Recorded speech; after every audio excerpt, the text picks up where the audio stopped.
Hi, this is Brett Rademacher, and I'm with Harold Smith, and we are going to be discussing an article, second article in the Scriptural Salvation series called To Be Saved.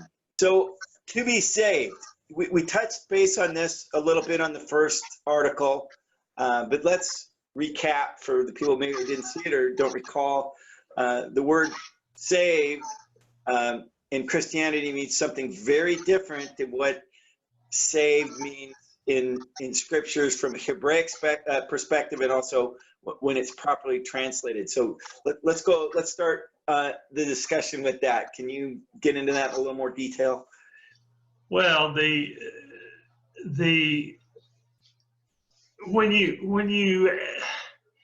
you ask the question without understanding what the word saved actually means, when you ask the question, are you saved, it really doesn't make much sense. Saved from what? To be saved. Well, let's stop there, because the perspective of Christians is, it's been told, they've been told for centuries, is that you're being saved from hell. You're going to hell. Right. So that's what they're being. You're going to heaven, being saved from hell. Yeah, but you're going to hell, and you need to be saved, and that's the perspective, whether people are Christians or non-Christians, because that's been the dialogue. Right. But that's not what the scripture says, is what you're saying. No, the Greek word for saved, or to save, is sozo, and the definition means, and this is a literal quote of the definition. It means to rescue, to save one suffering from disease, to make well, to heal, to restore to health. There's nothing in this definition concerning a place called heaven, or being saved from hell.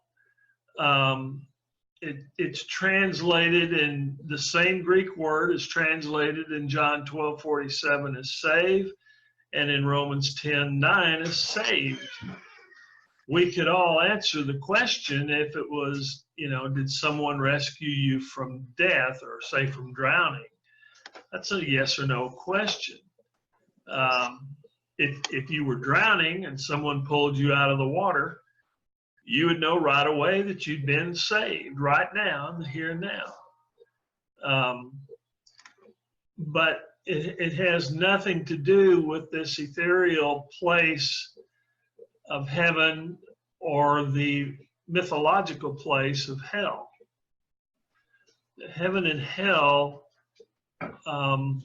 are, I'm just going to say it, it's going to upset some people, but heaven and hell don't exist as places.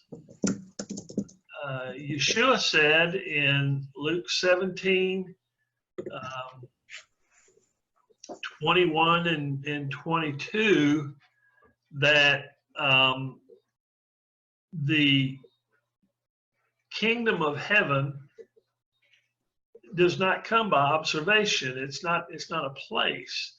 The kingdom of heaven is within, or among those who are faithful to keep Yahweh's words, those who embrace the life of Yeshua. So basically, heaven is a state of being. Right. So I think Yeshua is very clear with that, but I think when people die, the first thing, he went to heaven, or I hope he's in heaven, or they're going to go to heaven because they're such a good person. So the general mindset of the culture is that heaven is a place and good people go there. But that's not good Christians go there. Right. Good Christians go there, right? And saved Christians go there. right? So, but Yeshua, but that's not what the scripture, that's not what the words mean. Exactly. And so, you know, anybody that's read their Bible has read, if they're reading the four Gospels, they've read that. They've seen that. So they know, so most people that are watching this video already know that. It's not like we're saying something new. Yeshua is very clear about that it was not an external place. And yet the culture, Christianity, heaven is a place we're all going to go for those that are saved. And that's mind-blowing, the discrepancy, because that's such a huge thing. How did it get that way? Why is it like that? Well, it began in the 3rd century with the beginnings of the Catholic Church wanting to make a decisive, clean break from anything Hebraic. And so they began to incorporate a lot of cultural thought and philosophy into their teaching, into the foundations of what ultimately became the tree of Christianity. You know, it's the root. It's what it's all based on, and a lot of that came out of Greek philosophy. Greek metaphysics has a distinct separation from the material as opposed to what is known as the spiritual. And it's a distinctly Greek invention. But to a lot of these non-Hebraic guys that were coming into the faith, the Hebrew faith of Yahweh, they were tantalized, mesmerized by this Greek philosophy, and incorporated it into the theological. They began to, how do I say? They began to make theological stances based on this Greek philosophy that had nothing to do with Scripture. It was people, guys like Augustine or Justin Martyr, or some of these they were talking about Scripture rather than actually speaking, teaching about what the words actually say and mean. And over the centuries, it just became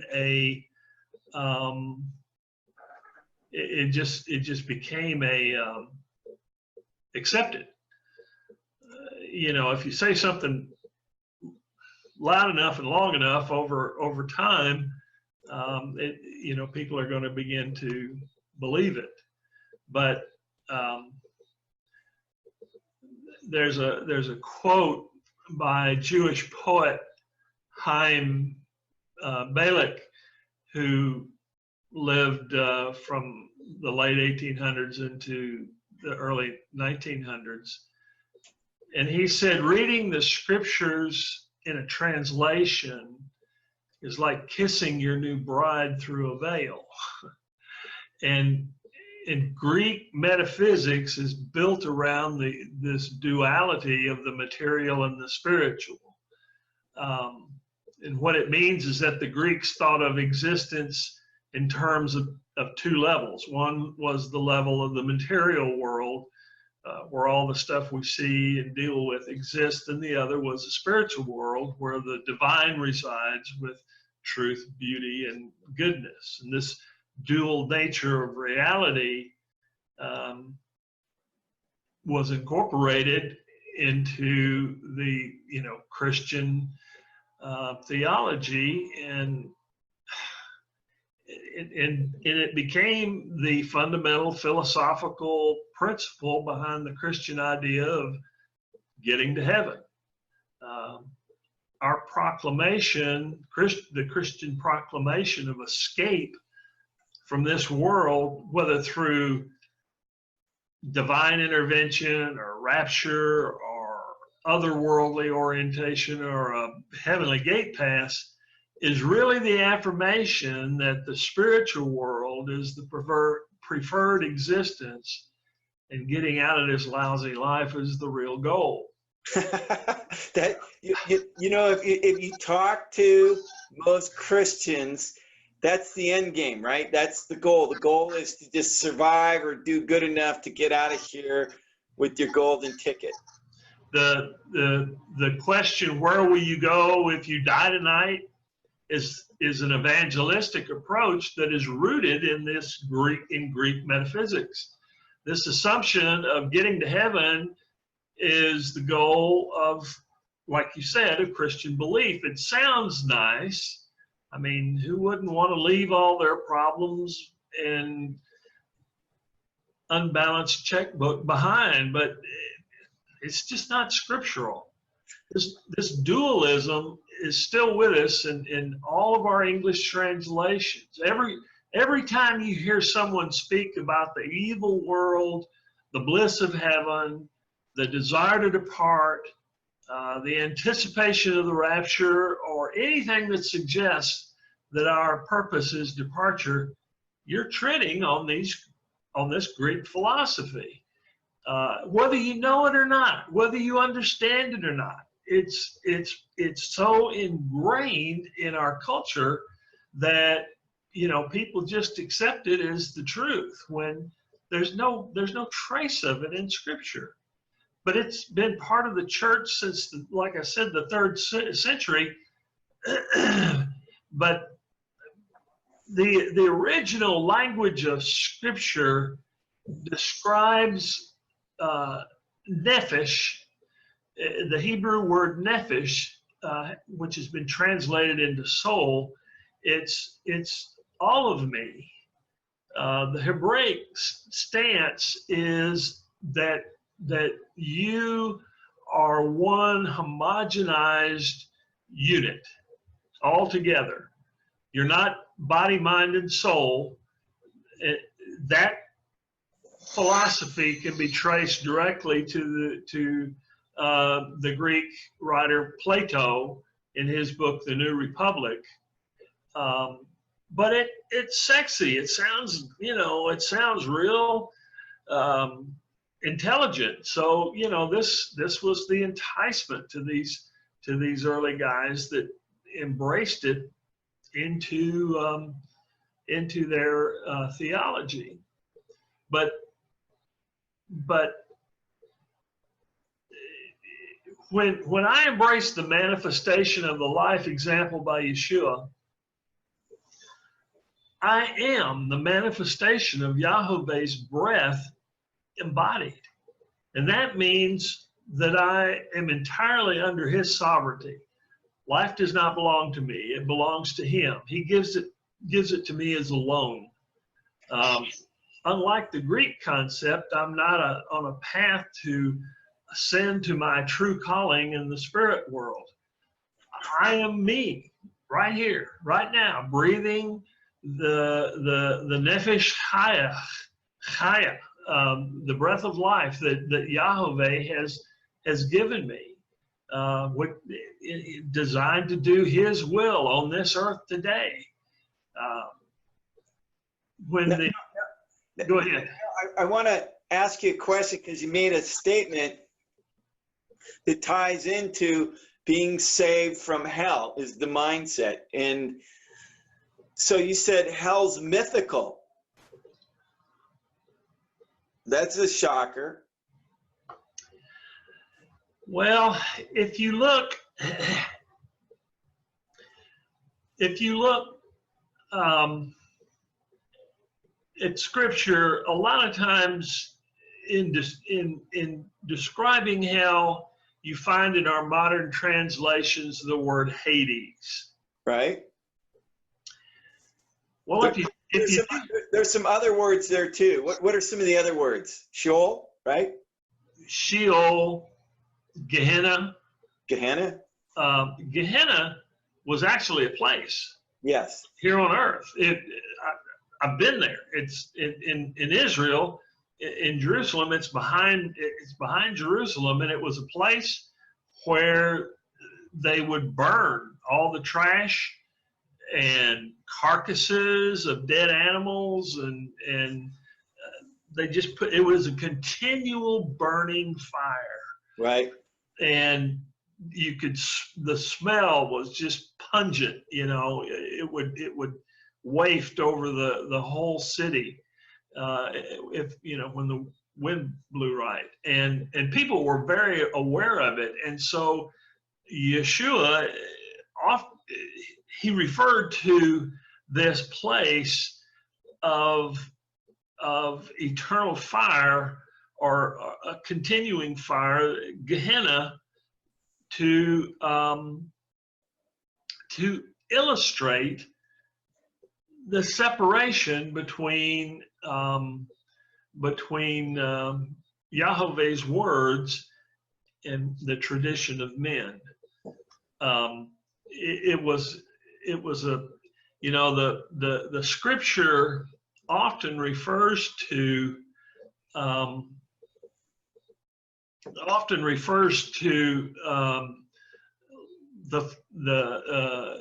it associates the word of Yahweh with flames. In Deuteronomy 33:2, we're told the fiery law of Yahweh, and then it appeared as tongues of fire upon those faithful waiting on the promise of the Father at the Hebrew feast of Yom Shavuot, or the day of Pentecost. And Pentecost happened on the same earth-shaking day that the words of Yahweh's nature had first been given in fire to the family of Jacob, who was renamed Israel at Sinai on tablets of stone. So all through the Tanakh, or what's known as the Old Testament, you see this association with fire and the words of Yahweh. And so when Yeshua is pointing out this place of fire, Gehenna, he's really making the illustration of, fire. You've got two things you can do with fire. You can use it to heat things up, to feed yourself with, or you can burn yourself up if you don't handle it properly. And so the real idea of Hades. Again, Hades is the Greek mythological god of the underworld. And my question is, how did this Greek mythological god get written into what is supposed to be, the pristine scriptures that, are not damaged or tainted or anything like that over 2,000 years? How did that get inserted in there, except that it was carried forward from this theological concept of there being other worldly places. Now I don't want to go too far off that, because there's a lot of different places we can go with your articles, so we kind of have to stay on track. So let's say, to be saved, what does to be saved really mean in context of us as humans, and in relation to the Jewish culture? Because most of the people out there listening to this they're not Hebrews, they're not Jewish, they don't have a Jewish culture background, they don't have a mindset to that, so they don't understand where Yeshua is coming from when we talk about he came to save his people from their sins. What does that mean? Okay. Well, now you're getting off on a whole different tangent. Well, a little bit. I'll bring it back in, but I want to touch on these because these are all related. Because if somebody's saved, right, and they're not going to heaven, first of all, we're disrupting some things. We're taking away hell, which was the fear clause of not being saved, right? If you're not saved, you're going to hell. So what happens if you're not saved? And then what happens if you are saved?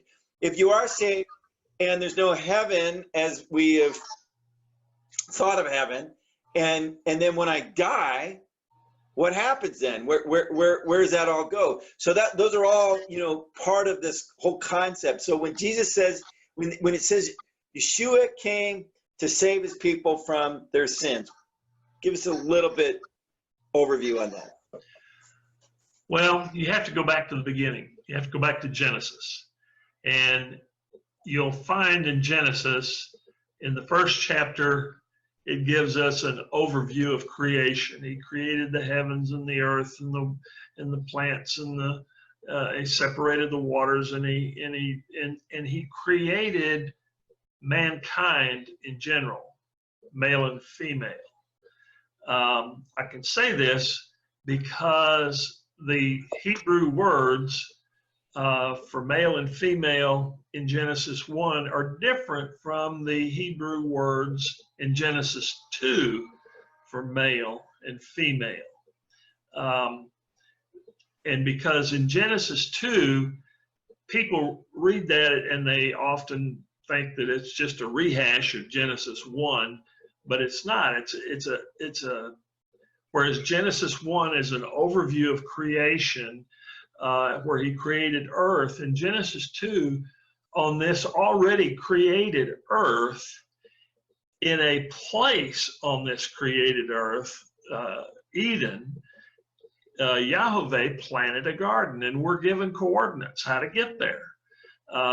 It's a specific place that he planted a garden, and out of the dirt of that garden, he didn't create Adam, he formed him out of that dirt, and he breathed life into him. Leviticus tells us that the life is in the blood. So when he breathed life into Adam, that he breathed his DNA in him, and he became as Yahweh. They were Echad, which is one. The Hebrew word for one, but it's more than just. They were the same. They were the same. But in what way? Can you give us a? They were. Yahweh was within Adam. Adam was within Yahweh. They were Echad. If you go to John 17, you'll find that Yeshua, in his prayer to the Father, he prays that these 12 that the Father has given him be Echad with him in the same way, just as, in similar fashion, in like manner, he is Echad with the Father. And then further down in verse 21 of that chapter, you'll find that he prays not only for the 12, but for all who would believe, who would come to faith on the words of those 12, that they be Echad with the Father as he is Echad. So you go back to Genesis, and what happened is when Adam and Chaya, or Eve, disobeyed the Father. He told them, you can eat of any tree in the forest, in the garden, except the tree of the knowledge between what is good and what is evil. See, up to the point that they ate that, to them, everything was good, because it was just all Yahweh. They had no knowledge that, if it rained and lightning that there was anything, out of place with that. But when there was basically an unawareness of evil, or they were so tuned into the spirit.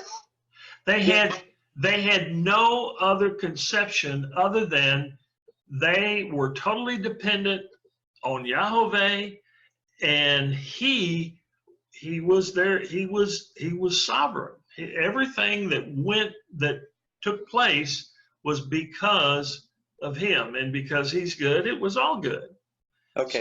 So when the serpent said to Eve that, when you eat of the fruit of this tree, that you will be as Yahweh, he wasn't lying to her, because then they had the knowledge of what was good and what was evil.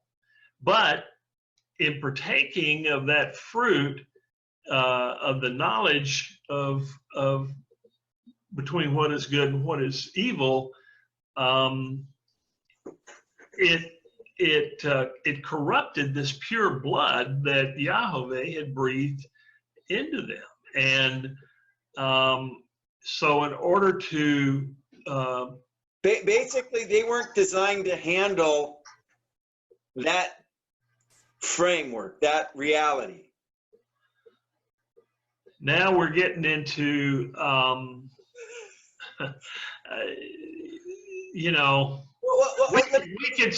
don't want to go too tangent, but what I'm saying is they were created to have a relationship and be in a certain place, and that disobedience took them out of that place.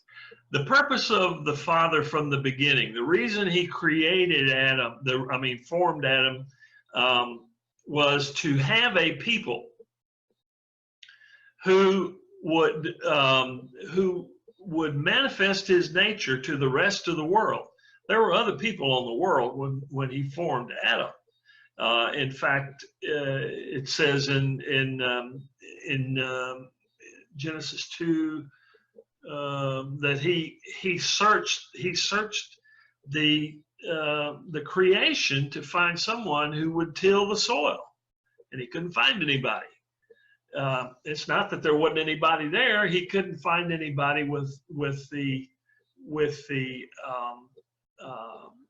desire to be pure as he is pure, and so he formed his own family and breathed this life into them, because what he wanted was a nation of priests to manifest his nature to the rest of the world, so that they would come, have it like a moth to a flame, have a desire to come and join themselves and be part of this family.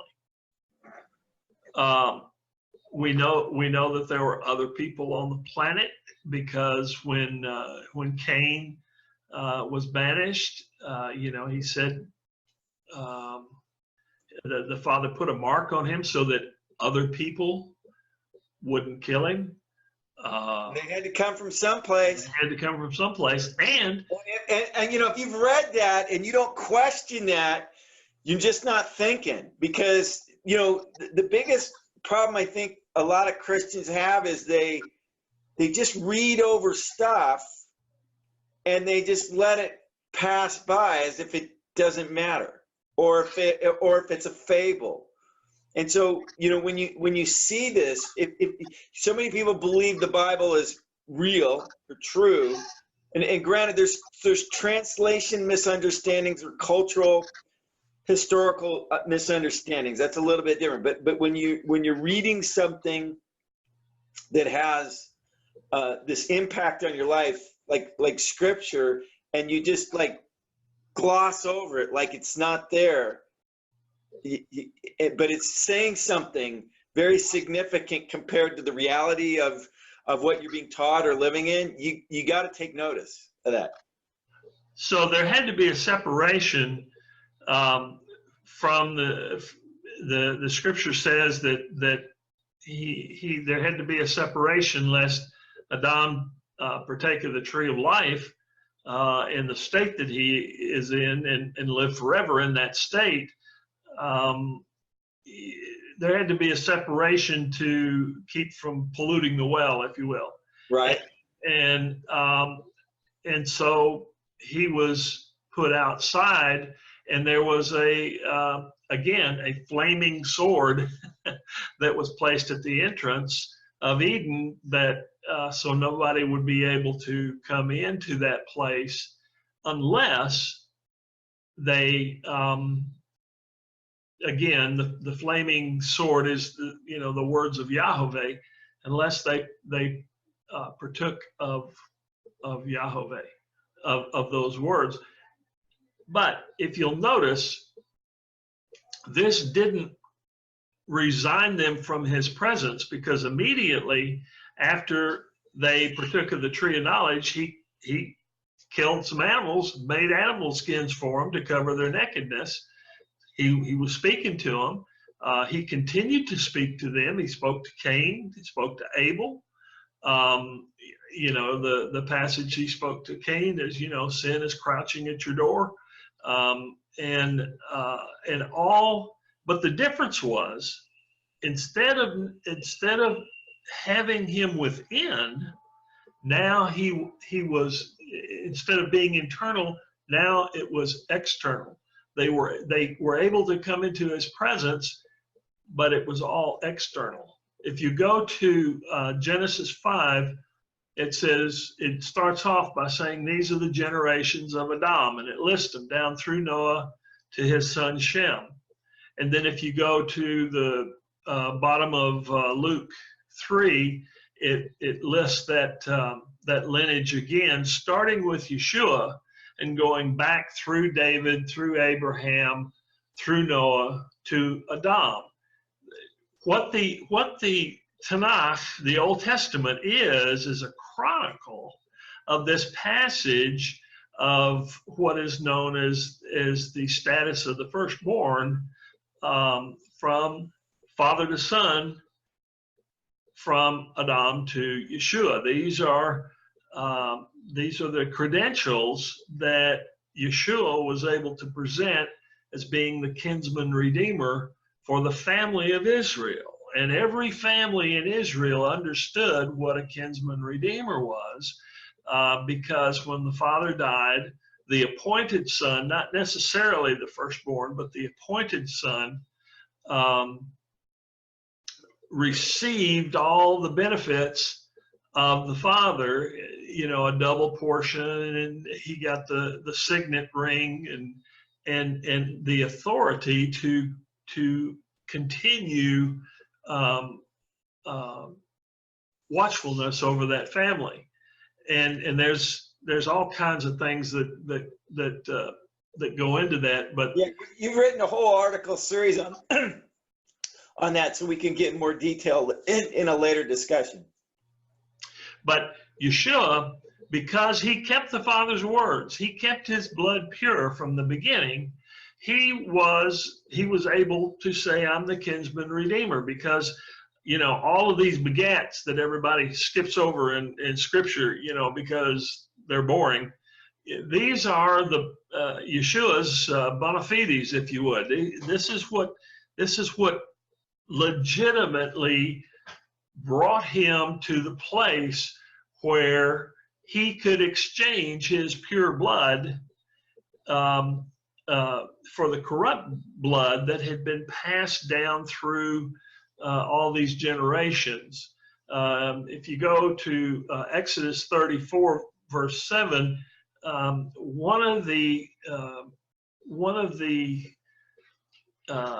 points of nature of the father is that the sins of the father will be passed to subsequent generations unless that sin is stopped. And the sin we're talking about is not some moral thing, but it's the sin of transgression against Yahweh's words.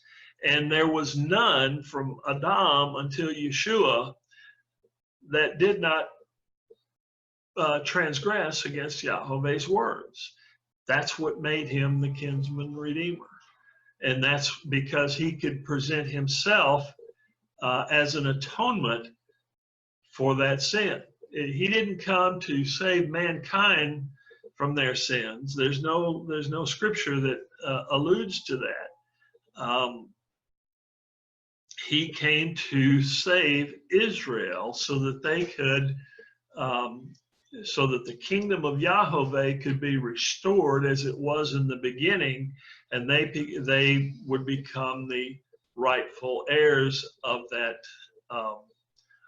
kingdom, and put them back into the place of being a nation of priests. Right. Now, when Yeshua was talking to people, whether he healed them or he was addressing issues, the woman at the well, the woman was about to be stoned, people that would come to him and ask him questions, about, what I need to do to be saved. Yeshua was very clear about that. He was. He told them they had to do something, and he told them, you have to say the sinner's prayer. No. No, he didn't say that. No. You won't find that in scripture. Okay, wait. He did not say you have to say the sinner's prayer to be saved. No. What did he say?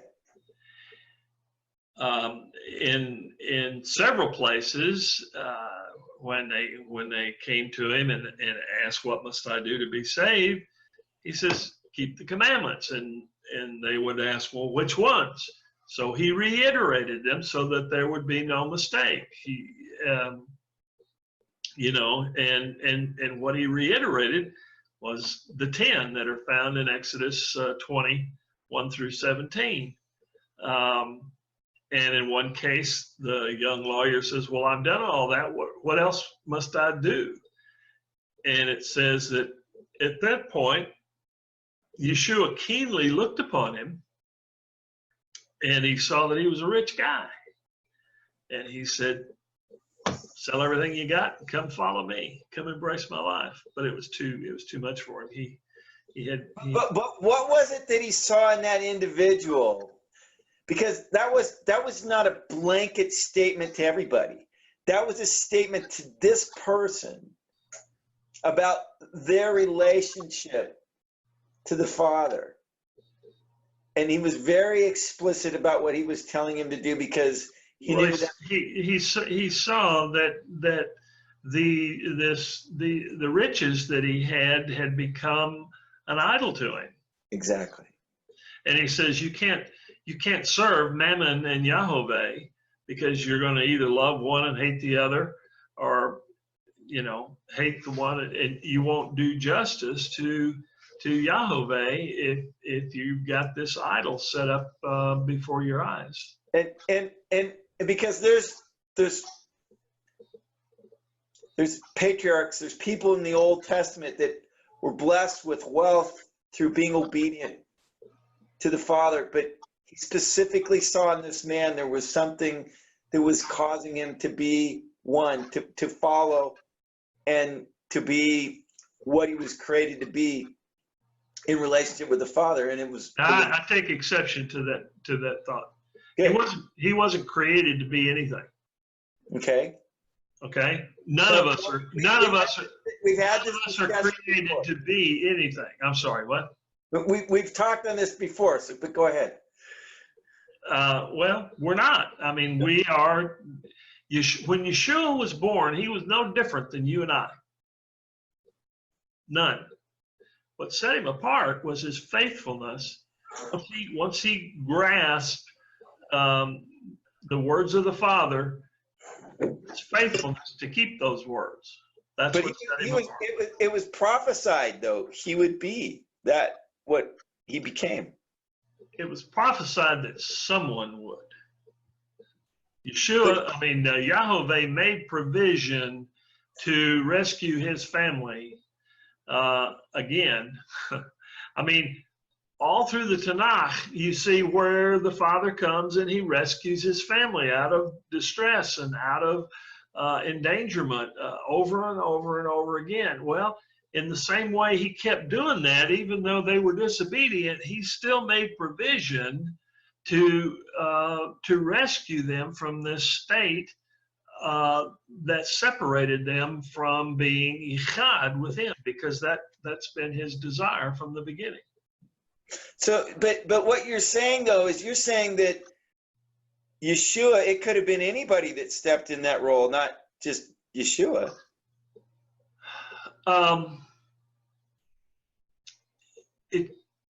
Yes. The short answer is yes. The more complicated answer is I don't know that there could have been anybody else, because I don't know that anybody else would have had the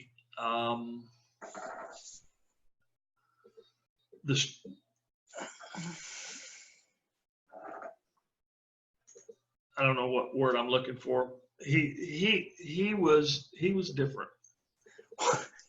Yeah. He was different. I mean, he Yeah. just. But you know, there's places where, you know, Jehovah steps into the reality of man with certain people in more significant ways than others. You know, whether you're talking about a Moses or a David or a Solomon or a Paul, there's certain people that they're definitely significantly different than everybody else in what they're called to do, and what's transformed out of their calling. Well, let me give you an example. I want to say that had Yeshua not stepped up, Yahweh would have found somebody else. Yeah, but wasn't he was created for that though? No, he wasn't. No, he wasn't. You see, we've got this Christian tradition that's been handed to us down all of these centuries, that you are a unique person, that God created you. You are very special, and you know, you got all these flowers in your hair. But Scripture doesn't say that to us. He created a process by which Homo sapiens are reproduced, just like any animal is reproduced. Okay, the Hebrew Hebraic perspective that's emphasized throughout Scripture is that you don't become human until you embrace the words of Yahweh. And so what we've got is a planet full of Homo sapiens that have been reproduced. But it's not until we begin to abide by his words that he starts taking notice of us. Remember that all of the people, you know, you were talking about in Scripture that the Father designated and you know, had a special content to, they were all Hebrews, and they all kept the words of the Father until they didn't.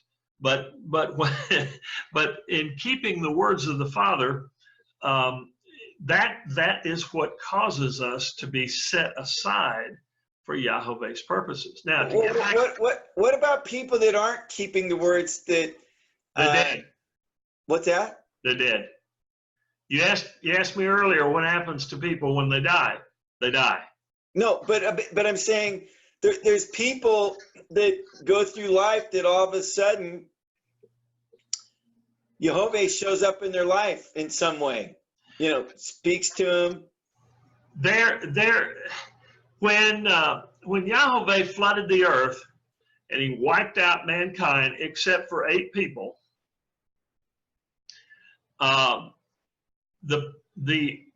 those 8 people were righteous in the sight of Yahweh. They kept his words, but they still had this corrupted blood that had been passed to them from Adam. And the rest of the world then was populated out of those 8 people. And so everybody in the world carries this corrupted blood. And within this corrupted blood is a spark of Yahweh that will speak to us, all of us. what causes this seemingly unexplained gift, where Yahweh will just come to an individual and, like he did with me, is that somewhere in this person's life, they have extended an invitation to Yahweh to show himself to them. I'm sure you have made, as I did at one point, Father, I want to know you, whatever that takes. We all come to a place of desperation in our life, and we call out to what we know as God. And but then you have, on the opposite side, you have people that appear to go through to their entire lives with this attitude that there is no God. I don't want anything to do with God. Well, you have to understand, Yahweh is the source of life, and you either have life or you have death. Okay. There's no in between. And how do you go from death to life? By keeping Yahweh's words, primarily by embracing the life of Yeshua that manifested. And when we say that, you're primarily talking about the Ten Commandments, right? Exactly. So what is it about? Because we're coming towards an hour, and I want to bring this one thought into it. So what is it about the Ten Commandments that brings life, especially something that most Christians don't even think matters, which is the Sabbath? What is it about that changes people from being in death to taking them to life? And how does that work? The core nature of Yahweh is selflessness, not self-denial, but selflessness, considering the things of my brother as being more important than the things of my own. And within the Ten Commandments, actually they're called the Ten Commandments, but if you read the very first verse of Exodus 20, it says, these are the words of Yahweh. These are the 10 words of Yahweh. And there's a thread that runs through all of those 10 words. And it's this thread of selflessness, that as we embody his words, we are embodying his nature. And it brings us into in 1 John 5, it says he is light. In the same way, you either have life or you have death. You have light or you have darkness. There's no in between. Shades of gray is the diminishing of darkness. It's not the diminishing of light. And so when we keep his words, we become life. We become light.